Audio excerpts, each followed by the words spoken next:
We're all after more confidence, right? It's like this invisible armor that helps us get through, well, pretty much everything. But where does it actually come from? Is it something you're just born with, or can you really build it from the ground up? Well, it turns out there are two main paths we can take. So yeah, that's the million-dollar question, isn't it? How do you get that real, lasting confidence?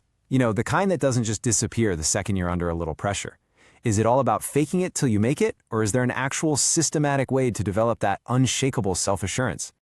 Well, what's so interesting is that there's not just one answer. The journey to confidence isn't some straight, single highway. It's more like a fork in the road. As we'll see, there are two fundamentally different strategies you can choose from. Okay, let's dive into the first one. We're going to call it the path of the fearless. This is the classic approach, the one you've probably heard about 1,000 times. Think of it as the warrior's journey. It's all about forging your confidence from the inside out, building this incredible inner fortress. So what does that actually mean, to walk the path of the fearless? Well, it means a serious commitment to deep practice.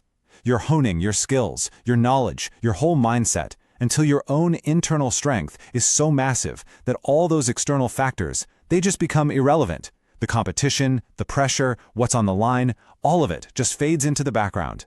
And this quote really hits the nail on the head. Just imagine that for a second.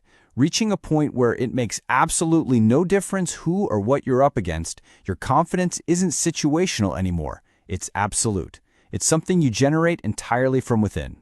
But let's be real for a second. That warrior's path, it's a long and demanding journey. So what if there's a different way? This brings us to path number 2. It's a much more strategic, almost counterintuitive approach, the path of the one-eyed king. This entire strategy really boils down to a single, powerful old proverb. A one-eyed man is king among the blind. And this one idea, when you really think about it, completely flips our entire understanding of confidence on its head.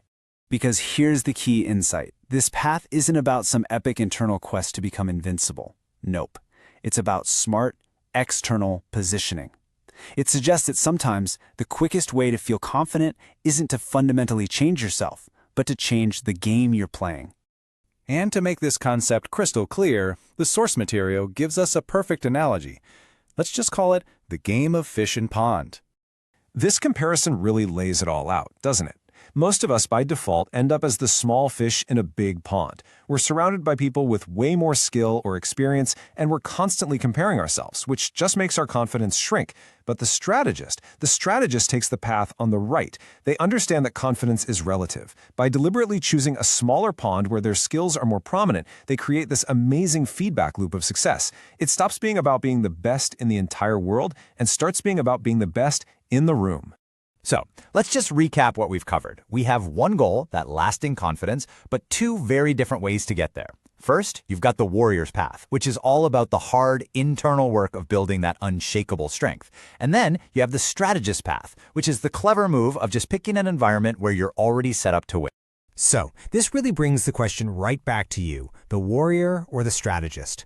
Are you in a phase of your life that calls for that deep internal work? Or maybe is it time for a clever strategic move?